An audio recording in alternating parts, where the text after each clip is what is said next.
Buenos días, jóvenes. Me da mucho gusto saludarles en esta ocasión. Vamos a continuar con la segunda parte en la fisiopatología de la enfermedad tromboembólica venosa. Básicamente hoy vamos a hablar de lo que es la complicación principal de la trombosis venosa profunda, que es la embolia pulmonar. ¿Qué es embolia pulmonar? Pues la embolia pulmonar no es más que la obstrucción de una arteria pulmonar por material que ha embolizado o que ha viajado hasta los pulmones desde otra parte del cuerpo a través del torrente sanguíneo. El problema es que este trombo, normalmente un coágulo que está obstruyendo la arteria pulmonar, va a bloquear ese flujo sanguíneo y va, por consiguiente, ¿verdad? A nivel pulmonar, va a ocasionar un aumento de la presión en el ventrículo derecho y esto es el causante, ¿verdad?, de los síntomas y signos que vamos a ver más adelante. El trombo, que viene normalmente de las venas profundas de las piernas, como lo vimos en la clase anterior, es el tipo más frecuente de material que produce émbolos a los pulmones y por eso es que a veces usamos el término tromboembolia venosa, ¿verdad? Tromboembolia venosa, que no significa más que un trombo que se ha formado en otra región, normalmente en las venas profundas de las piernas, ha viajado a través de la circulación al pulmón. Entonces, tromboembolia pulmonar o tromboembolia venosa son términos sinónimos para referirnos a embolismo pulmonar. Sin embargo, es importante que sepamos que aparte de este material trombótico producido en las venas profundas de las piernas, puede también embolizarse un material de origen no trombótico, es decir, que no sean coágulos. Ejemplos de esto es grasa, aire, líquido amniótico, células tumorales, talco en los pacientes adictos a drogas intravenosas o hasta dispositivos médicos que pueden embolizar por la circulación.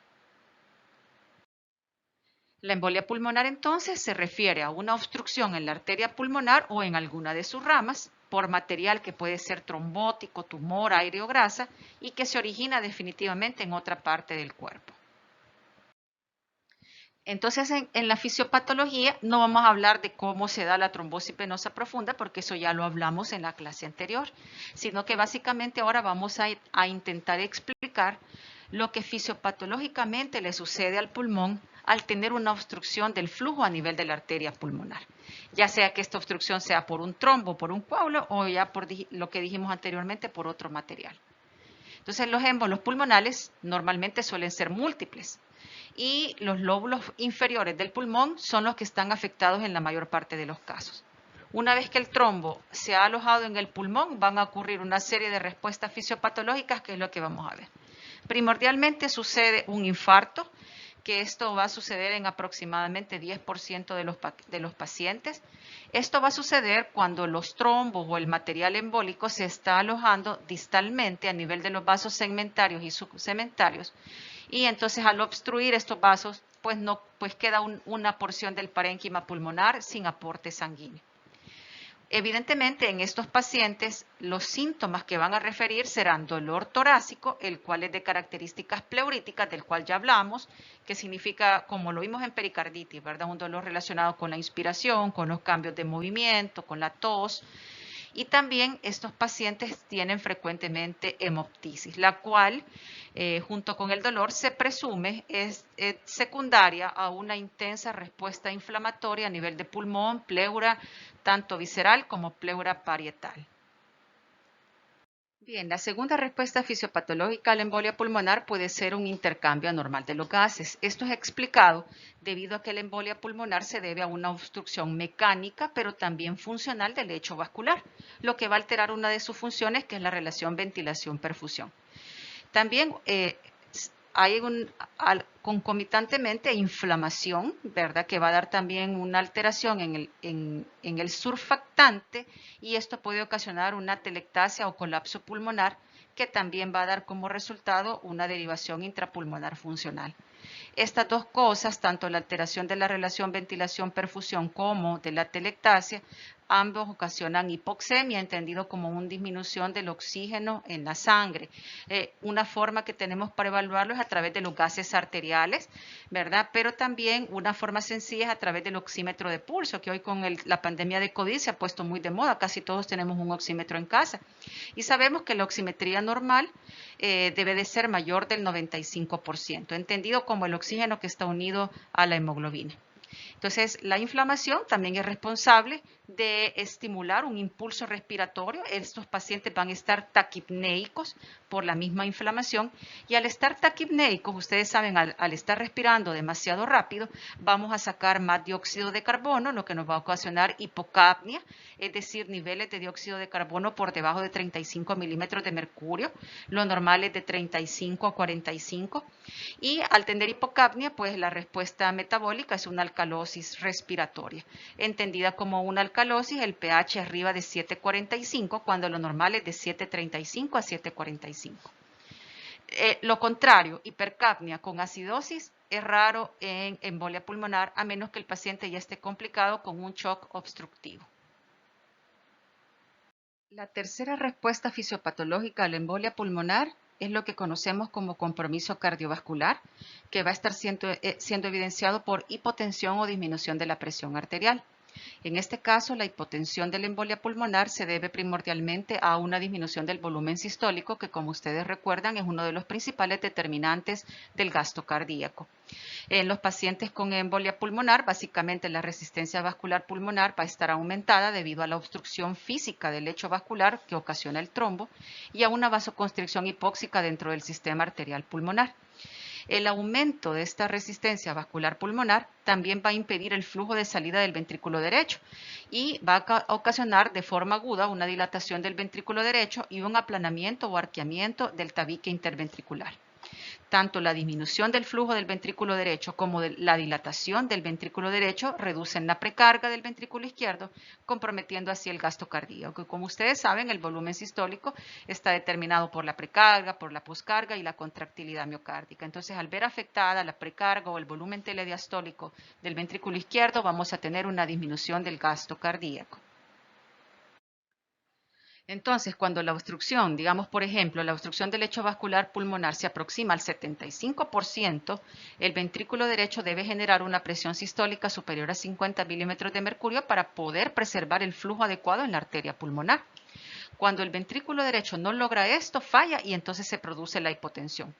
En pacientes sin enfermedad cardiopulmonar de base, múltiples trombos grandes son generalmente los responsables de la hipotensión, porque están ocasionando este mecanismo que les acabo de explicar. Por el contrario, en el paciente que ya tiene una enfermedad cardiopulmonar subyacente, la hipotensión va a ser inducida por émbolos más pequeños, no necesita tener un émbolo tan grande, probablemente debido a una respuesta vasoconstrictora sustancial y a una incapacidad del ventrículo derecho ya previamente establecida por una patología de base para generar la suficiente presión para combatir así la resistencia vascular pulmonar alta ocasionada por el trombo. Bien, ¿cómo se clasifica la embolia pulmonar? La embolia pulmonar puede ser clasificada por el tamaño, por la localización, por el tipo, entonces vamos a ver ahorita. Se puede clasificar también basado en el tiempo de evolución. Entonces, según el patrón temporal, podemos tener pacientes con embolia pulmonar aguda, que son todos aquellos pacientes que desarrollan signos y síntomas inmediatamente después de que se ha dado la obstrucción de los vasos pulmonares por un material trombótico o embólico. Tenemos los pacientes con embolia pulmonar subaguda, que son pacientes que presentan de manera subaguda, es decir, en días o semanas, síntomas respiratorios o disnea posteriores al evento de obstrucción pulmonar. Y los pacientes con embolia pulmonar crónica, que déjenme decirle que no son pocos, son pacientes que van a desarrollar una embolia pulmonar crónica y sus síntomas se van a ir desarrollando lentamente, principalmente relacionados con el tema de hipertensión pulmonar, y esto puede suceder durante muchos años. A este término le llamamos hipertensión pulmonar tromboembólica crónica, HPTS. También, de acuerdo a la estabilidad hemodinámica, podemos clasificar a la embolia pulmonar como hemodinámicamente estable y hemodinámicamente inestable. Ya hablamos que el compromiso cardiovascular se va a ver reflejado por hipotensión. Entonces, un tromboembolismo pulmonar hemodinámicamente inestable, también denominado masivo o de alto riesgo, es el que produce hipotensión por el mecanismo fisiopatológico que ya les expliqué. La hipotensión se define como una presión arterial sistólica menor de 90 milímetros de mercurio o una caída de la presión arterial sistólica de más de 40 milímetros de mercurio desde el valor inicial en un periodo mayor de 15 minutos, o hipotensión que requiere vasopresores, noradrenalina, dopamina, dobutamina o apoyo inotrópico, ¿verdad? Y que no se explica por otra causa, como las causas más frecuentes de hipotensión, que son sepsis, arritmias, ICC grave o disfunción ventricular izquierda, infarto o isquemia o hipovolemia. Aunque la embolia pulmonar hemodinámicamente inestable a menudo es causada por embolias pulmonares grandes o masivas, a veces puede deberse a embolias pulmonares pequeñas en un paciente que ya tenían una cardiopatía subyacente. Por otro lado, la tromboembolia pulmonar hemodinámicamente estable, también conocida como submasiva, se define como la tromboembolia pulmonar que no cumple con el criterio de hipotensión. Aquí va a existir un amplio espectro de gravedad dentro de esta población, desde pacientes que presentan embolias pulmonares pequeñas, leves, sintomáticas o asintomáticas, hasta el tromboembolia pulmonar que presentan hipotensión leve o que se estabilizan con un poquito de fluidoterapia. También aquellos pacientes que ya presentan alguna disfunción del ventrículo derecho entran dentro de esta clasificación. La distinción entre una embolia pulmonar hemodinámicamente estable de un hemodinámicamente inestable es importante. Esto porque los pacientes con embolia pulmonar hemodinámicamente inestable pues tienen más probabilidades de morir por un choque obstructivo o insuficiencia ventricular derecha grave. También podemos clasificar la embolia pulmonar de acuerdo a la localización de la obstrucción. Aquí básicamente vamos a tener dos tipos de embolia pulmonar. La embolia pulmonar que se va a alojar en la arteria pulmonar, en la bifurcación de la arteria pulmonar, ¿verdad? Lo que vamos a llamar embolia pulmonar en silla de montar.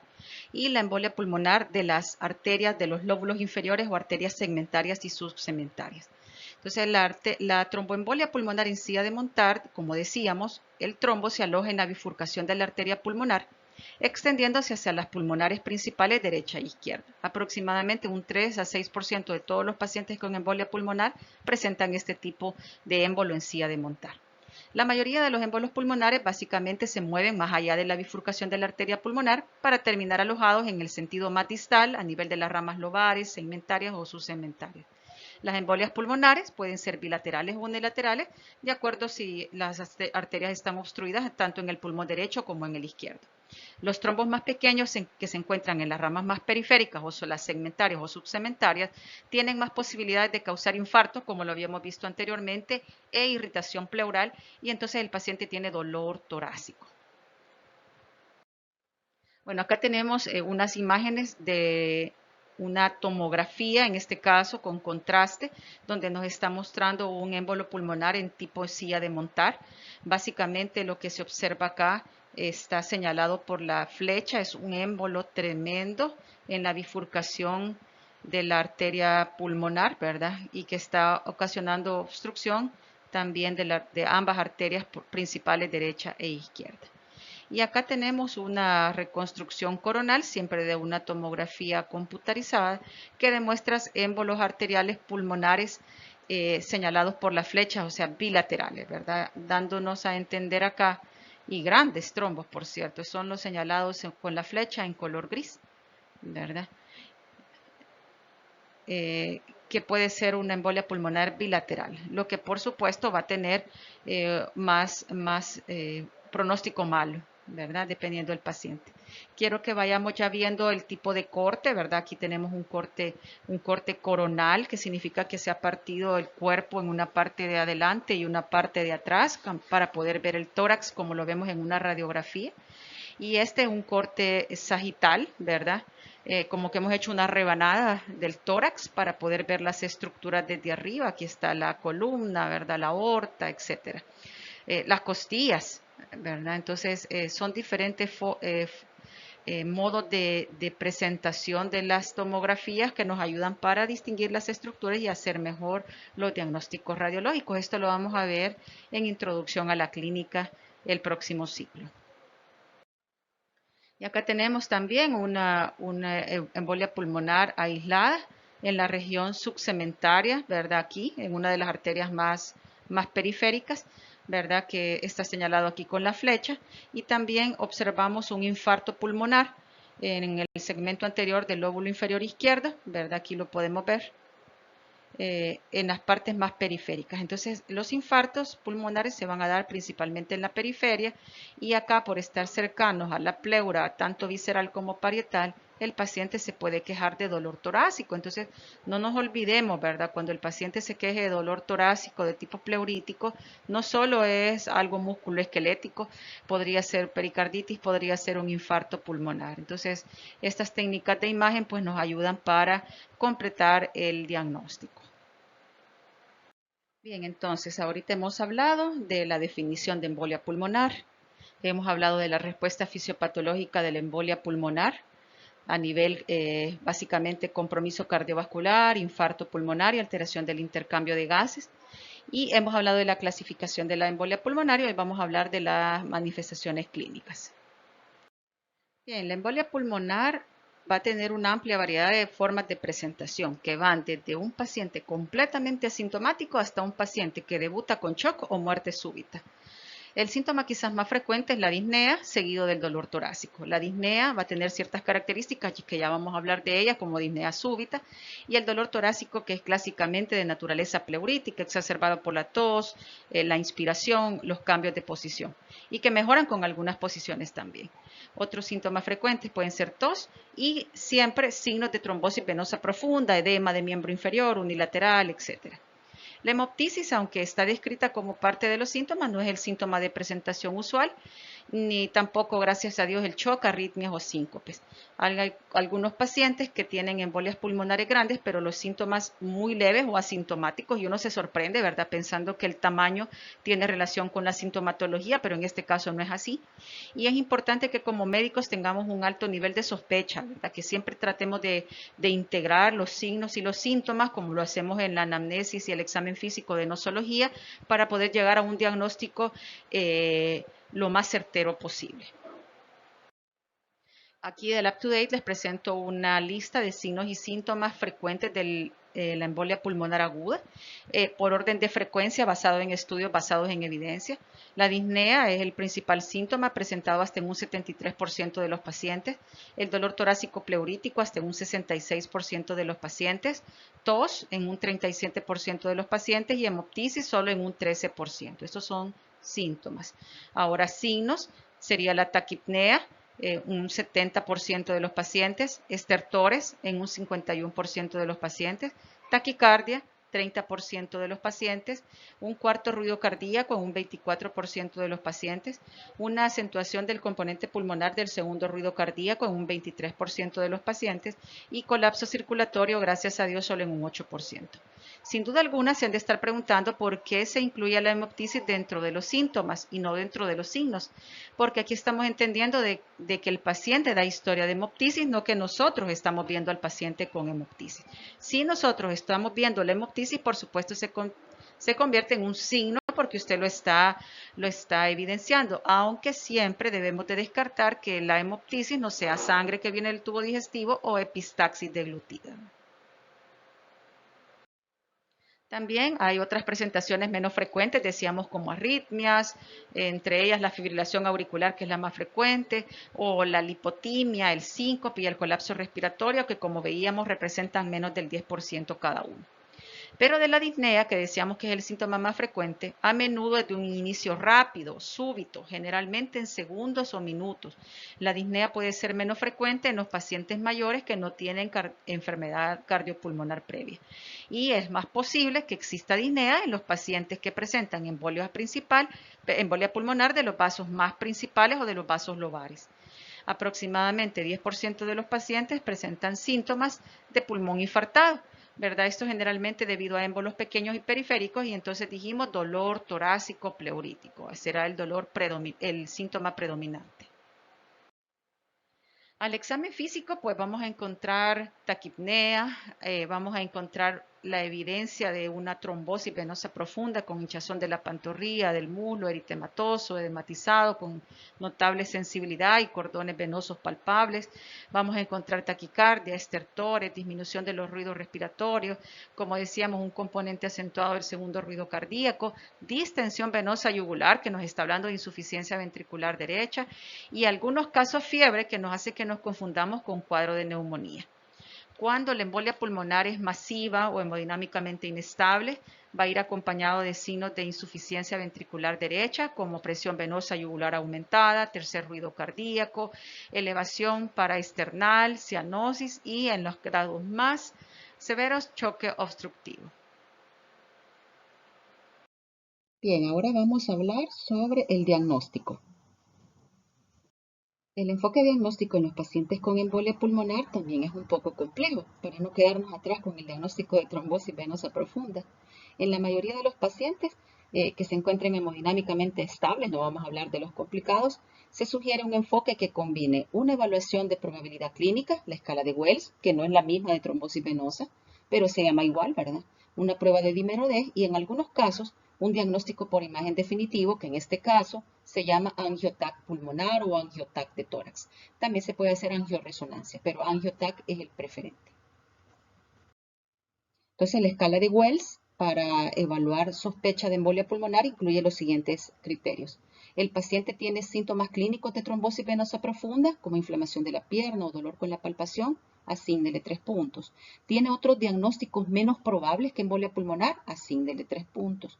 Tiene taquicardia mayor de 100, dele 1.5 puntos. Tiene inmovilización mayor de 3 días o una cirugía en las 4 semanas previas, 1.5 puntos.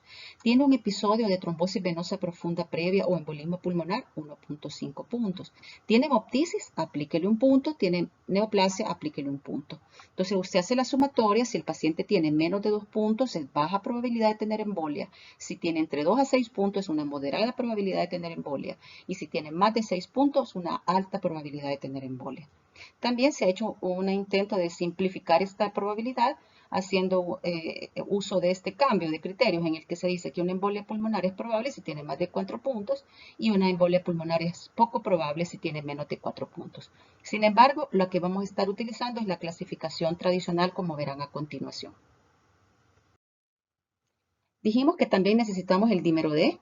El dímero D por sí solo no es suficiente para hacer diagnóstico, pero sí se puede usar para descartar una embolia pulmonar en un paciente que tenga baja o intermedia probabilidad según la escala de Wells. Para los pacientes en los que se cree que el riesgo es bajo, un dímero D normal excluye efectivamente la embolia pulmonar y no hay necesidad de hacer más exámenes. En un paciente con probabilidad intermedia de riesgo de tener embolia pulmonar, un dímero D normal también excluye eficazmente la embolia pulmonar. ¿Cuál será entonces la diferencia entre estos y estos dos? Es que si es una probabilidad intermedia, algunos estudios sugieren hacer una prueba de imagen para confirmar que es negativo. Y algunos dicen solo si el dímero D está positivo, haga la prueba de imagen. Ya veremos el algoritmo. Y luego, para los pacientes en los que hay una alta probabilidad de embolia pulmonar, entendida como criterio de Wells mayor de 6, la presencia de un dímero D normal no es útil para descubrir el diagnóstico y un resultado de dímero D negativo puede reducir la probabilidad en este caso, pero no suficiente como para descartar diagnóstico. Por tanto, en estos pacientes con alta probabilidad será necesario hacer una prueba de imagen, o sea, un angiotac pulmonar o angiotac de tórax. Vamos a hablar del angiotac pulmonar. Básicamente en esto lo que vamos a ver es un defecto de llenado en cualquiera de las ramas de la arteria pulmonar, ya sea en la rama principal, lobar, segmentaria o subsegmentaria, que se hace evidente después de la aplicación del contraste. Y, por ejemplo, aquí tenemos un angiotac en el que se observa un trombo en una de las ramas de la arteria pulmonar subsegmentarias en el lóbulo inferior izquierdo. En algunos casos, este TAC va a ser reportado como indeterminado o no diagnóstico. Esto va a ser cuando hayan defectos de llenado que no se logran visualizar claramente, como en el caso de embolias de pequeñas arterias pulmonares periféricas, alteraciones del contraste, degradación de la imagen por movimiento o artefacto o un endurecimiento del haz metálico. Aquí tenemos otro ejemplo de un angioTAC pulmonar o torácico en el que tenemos una embolia multifocal, es decir, en varios lugares. De hecho, en este caso es bilateral, derecha e izquierda. En la muestra A lo que tenemos es un defecto de llenado a nivel de la arteria pulmonar de la língula, como está separado presentado aquí con la flecha. Y en B lo que tenemos es un defecto de llenado en el lóbulo inferior derecho. Bien, veamos los algoritmos. Entonces, en un paciente que no está embarazado, por supuesto, adulto, y en el que la escala de Wells ha dicho que hay una baja probabilidad de embolia pulmonar, lo que tenemos que hacer es tratar de descartar esta posibilidad. Y para eso podemos usar la prueba que se llama PERC, en la que tomamos en cuenta estos criterios. Si el paciente cumple todos estos criterios, podemos descartar embolia pulmonar. ¿Cuáles son estos criterios? Un paciente joven, menor de 50 años, sin taquicardia, saturación de oxígeno mayor de 95 o normal, sin hemoptisis, sin uso de estrógenos, sin episodios previos de trombosis venosa o embolia, sin inflamación unilateral de una pierna, sin antecedentes quirúrgicos traumáticos que han requerido hospitalización en las últimas 4 semanas. Si el paciente tiene baja probabilidad de Wells más este criterio PERC completo, descarta por completo embolia y no hay necesidad de hacer ninguna otra prueba. Si no se puede usar este criterio y tenemos baja probabilidad, debemos medir el dímero D, ¿verdad? Y si el dímero D está negativo, descartamos embolia pulmonar. Y si está positivo, corresponde hacer una angioTAC pulmonar o angioTAC de tórax, ¿verdad? Esto sí es factible, ¿verdad? Sí es factible. Si es factible realizarlo, hacemos el angioTAC y el angioTAC nos va a decir positivo para embolia o negativo para embolia. O nos puede decir inconcluso, como veíamos anteriormente. Y si es así, hay que hacer otro examen que se llama ventilación-perfusión y ahí vamos a tener el diagnóstico definitivo. Esto ya no me interesa que ustedes lo manejen, esto ya van a verlo en medicina interna cuando lleguen al hospital. En un paciente adulto, sospecha de embolia intermedia, es decir, puntaje de Wells de 2 a 6, hay que medir el dímero D. Si el dímero D está negativo, se excluye la embolia pulmonar y si está positivo, hay que hacer estudios de imagen si son factibles. Si es factible, entonces hacemos la angioTAC pulmonar, positivo, negativo o inconcluso, y si es inconcluso, toca el test de ventilación-perfusión. Y en un paciente con alto riesgo, dijimos, acá no es necesario hacer dímero D. Aquí nos vamos directamente con las pruebas de imagen, el angioTAC coronario. Otra vez las mismas posibilidades, es positivo, es negativo o es inconcluso. Si es inconcluso, hacemos un estudio de ventilación-perfusión y ahí vamos a volver a hacer un algoritmo de normal, baja probabilidad, alta probabilidad y hasta hacer el diagnóstico o descartarlo. Otras pruebas de laboratorio que podemos hacer en tromboembolia pulmonar. Bueno, podemos hacer un hemograma completo y química sanguínea. Lo que vamos a encontrar es un ligero aumento de los leucocitos, aumento de la velocidad de eritrosedimentación, elevación de algunas enzimas como la LDH o lactato deshidrogenasa. También la creatinina y la tasa de filtración glomerular deben medirse. Esto es para saber si tenemos seguridad en la administración de contrastes, pensando en que vamos a hacer alguna prueba de diagnóstico más adelante. Los gases arteriales, ya habíamos hablado al inicio que uno de los efectos fisiopatológicos de la embolia pulmonar es hipoxemia.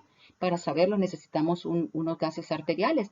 Las anomalías más comunes observadas en los gases arteriales son hipoxemia, gradiente alvéolo arterial aumentado, alcalosis respiratoria con hipocapnia y decíamos en un inicio que la hipercapnia con acidosis respiratoria o láctica es muy infrecuente en el paciente con embolia pulmonar a menos que esté complicado con shock obstructivo o un paro respiratorio inminente. Podemos mandar también el péptido natriurético, recuerden de eso cuando hablamos en ICC. Este péptido natriurético tiene un tiene un valor diagnóstico limitado en el paciente con embolia pulmonar. Se puede enviar, pero puede ser un falso negativo.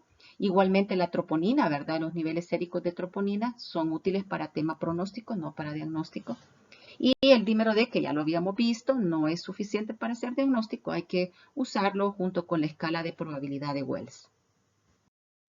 El electrocardiograma es muy importante. Las anomalías del electrocardiograma en un paciente con embolia pulmonar son inespecíficas, pero nos podrían ayudar, ¿verdad? En el paciente en que tenemos dudas. Los hallazgos más comunes son taquicardia y cambios inespecíficos del segmento ST y de la T. Hay alguna anomalía muy frecuentemente se buscaba antes que se llama el patrón S1Q3T3 o signo de McGinn-White, en el que encontramos una S profunda en la derivación 1, una Q en la derivación 3 y una T invertida en la derivación 3. Ya les voy a enseñar una imagen. Este es sugestiva, pero es muy poco específico y a veces no tan sensible. También podemos encontrar un nuevo bloqueo incompleto de rama derecha, taquicardia sinusal, bradicardia, arritmias auriculares, ondas Q en la cara inferior, que es de 2 de 3 y ABF, el patrón S1Q3T3. Entonces yo aquí les presento, me encantaba buscarlo a mí, de verdad, patrón S1Q3T3. Estas son las primeras 3 derivaciones estándar de los miembros, de 1, de 2 y de 3. Como ustedes recuerdan, la segunda deflexión negativa del electrocardiograma es la onda S, que es esta, ¿verdad? Y aquí eso no debería de estar en una derivación 1, una S muy profunda, y aquí está presente, S profunda. Luego onda Q, la primera deflexión negativa del QRS, y no debería de estar, y aquí está una onda Q profunda, patológica. Y el siguiente criterio es una alteración de la onda T en D3, y aquí ustedes ven que la onda T está aplanada. También puede estar negativa en este S1Q3T3. Repito, se llama signo de McGinn-White, y antes se buscaba como para confirmar el diagnóstico de embolia pulmonar. Hoy sabemos que es inespecífico, pero casi siempre lo buscamos, y a mí, por cierto, me encanta encontrarlo. También una radiografía de tórax, esto es mandatorio en todo paciente con embolia pulmonar, por supuesto tiene disnea, tiene hemoptisis, debemos de evaluar su campo pulmonar. Sin embargo, las anomalías que vamos a encontrar son inespecíficas, podemos encontrar colapsos pulmonares o atelectasias, derrames, ¿verdad? Por lo general se realiza siempre en todos los pacientes con sospecha de embolia pulmonar, intentando buscar una causa alternativa de los síntomas. Hay 2 hallazgos que son conocidos como la joroba de Hampton y el signo de Westermarck, que son raros, pero cuando están presentes deben hacernos levantar sospecha de una embolia pulmonar. La joroba de Hampton, por ejemplo, que es lo que tenemos señalado acá, es una opacidad superficial en forma de joroba en la periferia del pulmón con su base contra la superficie pulmonar y la joroba hacia el ilio, perdón. Y esto debe hacernos sospechar un infarto pulmonar. Y el signo de Westermarck es la demostración de un corte brusco de los vasos pulmonares con hipoperfusión distal en una distribución segmentaria del pulmón. Aquí en esta imagen, no sé si lo van a lograr ver, se conoce también como oligoemia. Entonces ustedes ven los vasitos, los pueden ver acá, y de repente aquí se cortan los vasos, intentando decir que hay un bloqueo del flujo sanguíneo. Eso se llama el signo de Westermarck. Bien, acabamos de ver entonces todo el mecanismo para echar a andar el diagnóstico del embolismo pulmonar. Acaban de ver que es una secuencia de todas las estrategias. Hablamos de otros exámenes de laboratorio y de las alteraciones que podemos encontrar. Entonces vamos a ir ya aterrizando con el diagnóstico diferencial como patologías que pueden simularnos una embolia pulmonar. Entonces, cuando estamos haciendo nuestra historia clínica, nuestro examen físico, nuestro abordaje diagnóstico, debemos de considerar todas estas patologías que vamos a mencionar ahorita como probables simuladoras de embolia pulmonar. A la cabeza, la insuficiencia cardíaca descompensada, cuadros infecciosos como neumonía, isquemia o infarto de miocardio, la pericarditis, la exacerbación de una enfermedad pulmonar crónica, el neumotórax, vasculitis y en el mejor de los casos, dolor torácico que pueda ser de origen músculo-esquelético.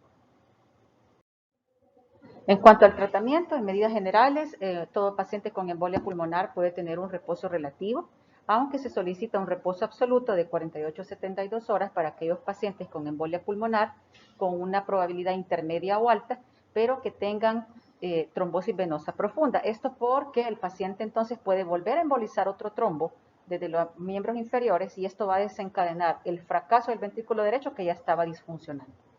La oxigenoterapia se le va a colocar a los pacientes con embolia pulmonar solo en el caso que tengan una saturación de oxígeno menor del 90%. Como ustedes saben, lo normal es más del 95%. Y en los pacientes que tengan una tromboembolia pulmonar hemodinámicamente inestable o masiva, entendiendo como aquellos pacientes que cursan con hipotensión o sistólica menor de 90, estos pacientes se van a ver beneficiados con el uso de cantidades modestas de volumen, solución salina, no más de 500 ml. Luego el tratamiento ya específico tiene dos opciones. Tenemos el tratamiento anticoagulante en el que vamos a dar anticoagulación parenteral, ya sea con heparinas de bajo peso molecular o heparina no fraccionada por 5 días, durante tiempo durante el cual vamos a hacer un traslape con anticoagulantes orales de tipo dicumarínicos como la warfarina, logrando un INR de 2. O podemos tener otra pauta en la que se usa anticoagulación parenteral por 5 a 10 días, seguida de anticoagulantes orales de acción directa como el dabigatran o el edoxaban.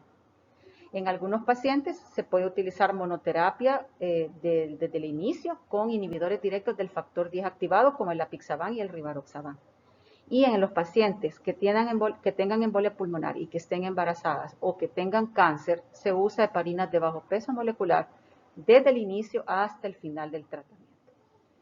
Cuando el paciente tiene una embolia pulmonar hemodinámicamente inestable, es decir, hipotensión, entendido como una presión arterial sistólica menor de 90, el tratamiento de elección es un tratamiento trombolítico que va dirigido a la lisis del coágulo y a que se mejore la hemodinamia del paciente.